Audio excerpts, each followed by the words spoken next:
Good day at day good mga ka-JT sa kalam at ayan, sinamantala ko po hanggat hindi pa naulan ngayong umaga, Sunday, June 9 mga ka-JT sa kalam. Ayan lang po yung bike natin at hindi naman po tayo talaga nakakabili ng mga magagandang bike at yung mga helmet ko, nakita nyo naman puro patapunin mga kasakalam JT.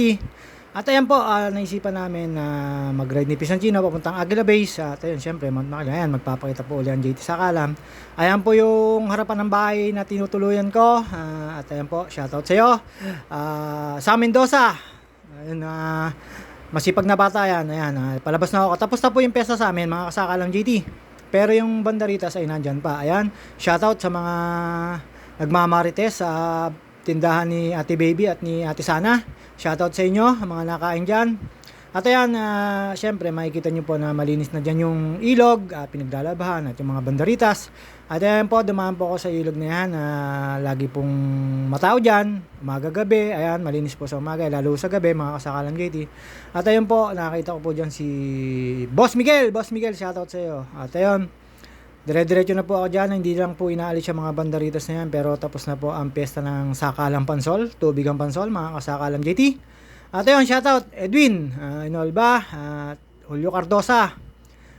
Ayun, sa lahat ng kakilala po natin, shoutout. At yung nakasabay ko kanina sa Aguila Base ng Taga-Uno, nalimutan ko pangalan mo, shoutout sa iyo. Nag-go solo. Ayun, dumaan po ako dyan. Ayun, nakita nyo po yun, artista po dati yon, si Bayaw Sebastian Cordero. Nakaupo lang po't nakatambay. At ayan, dumaan po ako sa binibilihan ko tinapay sa umaga. Dinaanan ko po yung Xerox Kolokoy Eric at yung tindahan ni Kuya Wensi. Ayan, dire-diretso lang po tayo. At tindahan ni Ate Shehan, si Ate Nancy. At dire-diretso lang po tayo dyan, mga kasakalang JT. Pupuntahan ko lang po yung kasama ko. Yung magre-regroup lang kami papuntang Aguila Base. Kasama namin dyan si Paring Darwin, Paring Jasmine. Pasensya ka na, nag-chat ka na misis mo, uwi ka na raw. Muntik pang mapalo. Joke lang. At ayun, hindi na po siya sumama sa amin papanik sa taas, si Paring Darwin na yan. Pagkalampas ko po ng release dyan, syempre, masasakyan na.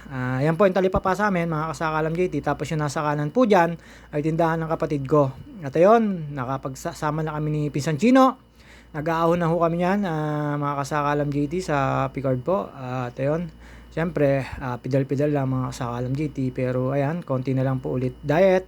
Na nababaw ko last week kasi panay ang vacation natin. Puro masarap ang pagkain. Ito, diet na ulit tayo. Bumabalik na po ulit tayo sa 77. Gagawin ko 76 kilos mga kasakalam JT. At ayan, nakita nyo naman po. Dumano kami sa grotto. Malas po sa grotto, wala na pong tubig, mga kasakalan JT, dire-diretso lang po tayo dyan after namin makapag-ahon sa may Picard na Korba. Ayan, marami tayong nakakasalubong dyan na nagja-jogging kasi talagang papawisan po yan. Minsan nalabas sa may Los Baños, minsan po doon napasok ko sa may UP. Isa lang po lalabasan niya. Mount Makiling pa rin po yan, parte po ng Mount Makiling niya, mga kasakalam GT. Ayan, kaya kung bakit po ako lagi nandyan, wala pong sasakyan. Tapos talagang yung pawis nyo po ay sigurado basang-basa pati panloob nyo. At mauubos talaga yung tubig nyo sa katawan. Tapos exercise pa. At ayan, dinaanan ko po uli yan. Akala ko makakapaligo kami dyan mamaya pagbalik. Pero hindi na po pala kami makakaligo kasi wala po siyang tubig. Empty na po siya. Hindi ko kagaya ng isang araw. Ayan mga ka-JT sa kalam. Ayan, ang dami po nagbabike dyan. At ayan po lang talaga yung lagi kong pinupuntahan, lalo yung Aguila Base na yan kasi sa Aguila Base sulit na yung pagod, tapos papawis, hindi pa stress kasi wala kang iiwasan sa sasakyan, magkasasakyan man hindi ganun kadami.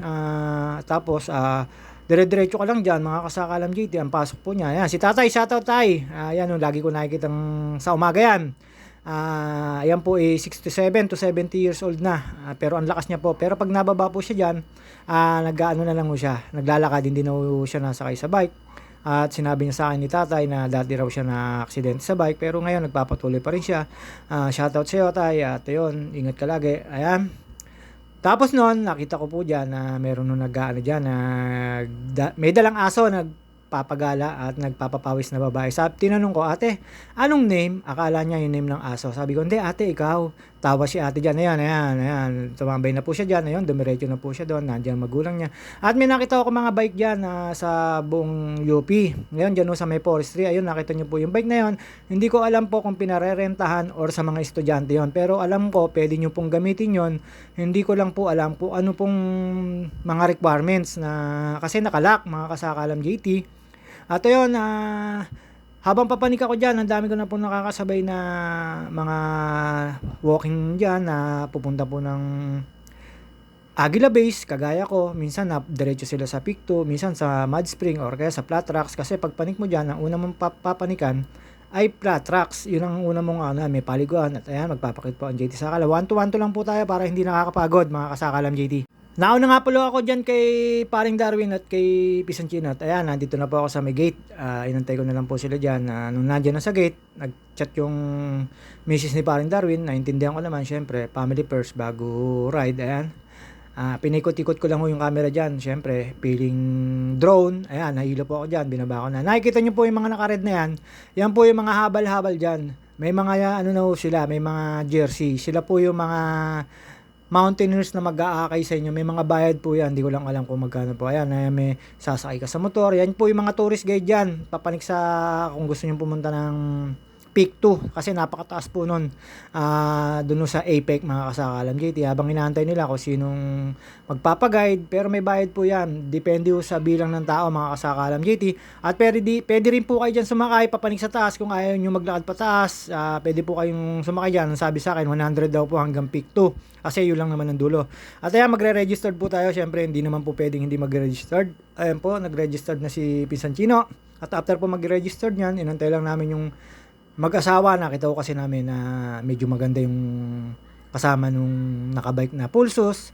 At shoutout sa iyo, ate. At nakausap ko pa yun sa taas. Maganda naman talaga. Ang puti pa. At ayun, nilapitan ko po yung mga tourist guide. Ayan, kausapin nyo lang mo dyan. Dyan mo sila umaasa. Ayun, after po nun, makapag-register na si Pisanchino at maantay namin yung sinasabi ni Pisanchino nakita niya, rumide na ako kami. At ayan, ang unang yung pupunta, ang unang yung dadaanan ay ayan, unang ahon. Habang nag-aahon po kami dyan, nauna na po si Pisanchino dyan. Pero ako, syempre, 1-to-1 to lang. Ayaw ko po mapagod basta kasi ang haba po po na yan. Kukunti lang po pala ang umahon dyan, mga kasakalam GT. At ayun, habang binabaybay namin yan, yung kalsada na yan, napakaganda po ngayon ng araw. Medyo tinanghali lang po kami, mga kasakalam GT, kasi tanghali na kami umalis. At isa pa, nagbomba pa, tapos napakwento pa, mga kasakalam GT. At ayun, mapuno naman dyan, kaya hindi masyadong mainit, pero ramdam mo na rin naman yung init dyan. Doon sa taas, malamig, mga kasakalam JT. At ayan po yung una nyong madadaanan, ang flat tracks. Basta pag umahon mo kayo dyan, ang galing gate, ang una nyo madadaanan dyan ay ang flat tracks na sinasabi dyan sa Mount Makiling. Mount Makiling po to, pinapanik po namin to. Hanggang APEC po yan. Pagdating ko sa Aguila Base, maglalakad na ho kayo. Wala na pong kalsada, papanik ng APEC. Ito yung sinasabing Peak 2. Napakataas pa po nun, maputik.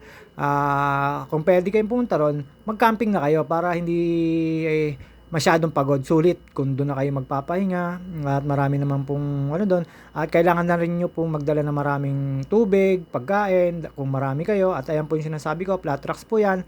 Ayan ang una yung dadaanan. At after po nun, siyempre, padyak-padyak lang po kami ni Pisanchino. Basta yung kalsadang yan, yung semento na yan, dire-diretso lang po kayo dyan. Ang labas po nyan, medyo malayo nga lang po.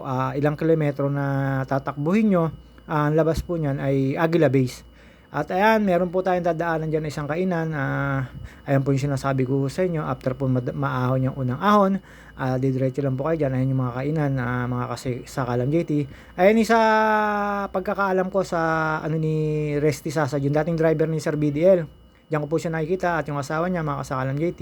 Hindi ko po siya nakita ngayon dyan. Tapos ayan, dire-diretso lang po tayo dyan. Kiling Forest, tayo? Ayan ang pangalawa yung dadaanan. And pag nakita nyo po yan, ibig sabihin, medyo na po recovery na po yan. Medyo patag-patag, mga kasakalan JT. Ayan ang lagi kong kinukunan 'to kasi napakaganda ng formation ng mga puno, mga kasakalan GT at hindi magpapakit yan kahit wala namang jowa yan.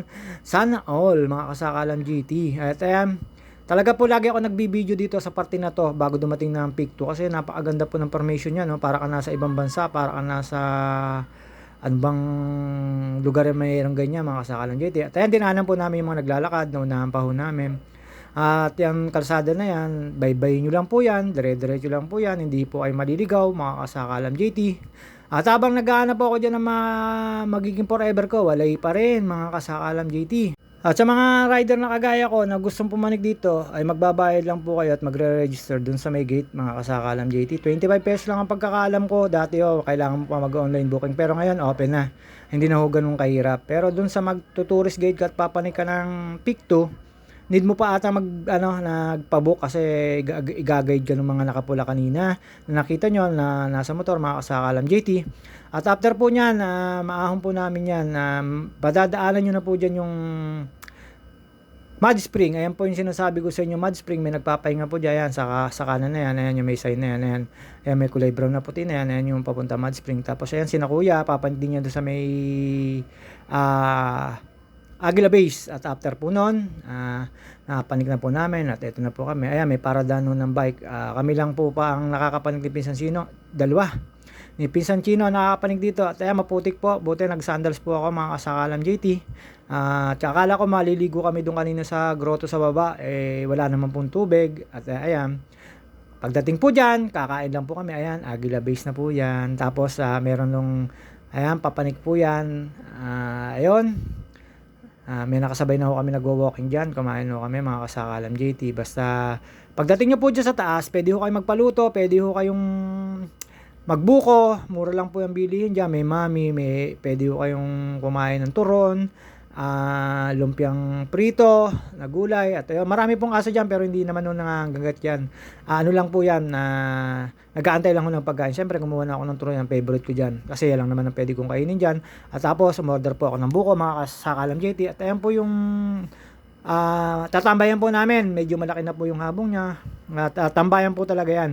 Kokonti lang daw po ang pumanik ngayon, sabi ni ate at ni kuya, kasi syempre maulan tapos maputik. Galing pong bagyo mga kasakalam JT. At ayun, umorder na po ng buko. Ininom ko po yan, nagpakit lang po ako syempre mga kasakalam JT. Nakita nyo naman po yung buko, gulo-gulo pa. At tumayo po ako dyan, pinakita ko po yung tinda ni nanay. At ayan, ang dami yung paninda niyan. At kinakasabay namin yung naglalakad na yun, na kumain dyan. Doon siya pumesto sa kabila na lamesa. Sabi ko, dito na siya, okay lang na. At mga kasakalam JT, after po namin doon, magpahinga, umuwi na po kami. At ayan, mga kasakalam JT, until the next vlog. May dadaanan pa po pala kami dyan simbahan at may gagawin kami ni Pinsan Chino. At habang pinababa po namin yung mga kasakalam JT na may mga nakita pa po ako na papanik sa sinasabi pong peak 2 or ano, makikita niyo po ayan, mga naglalakad na yan. Papanik po yan doon sa Mount Makiling na yan. Papanik po yan, magre-registered po yan mga kasakalam JT. At hanggang dito na lang po ulit. Salamat sa nagpa-follow at sa nanonood sa akin. Shoutout po sa inyo. Maraming salamat po. Mga kasakalam JT, hanggang dito na lang ang aking ride ngayon, Sunday. Babus, mga kasakalam JT. At ayun nga po, didiretso po kami ng simbahan diyan mga kasakalam JT. Nagpaalam na ako pero ang haba papala po nitong bababain namin 'to mga kasakalam JT. Pero siyempre, antayin niyo ako sa next vlog ko at magugulat kayo may nag-sponsor sa atin at ayan na yung pababa kami mga kasakalam JT. Kinunan ko lang po yan. Pababa kami yan mga kasakalam JT. Kinunan ako ni Pinsan Chino. Nilagay ko lang mo dito sa uli. Kasi ano na po yung aking pang-edit mga kasakalam JT. Babus! Parte po yan na ano. Mount Makiling, pababa na po yan. Bye-bye mga JT sa kalam.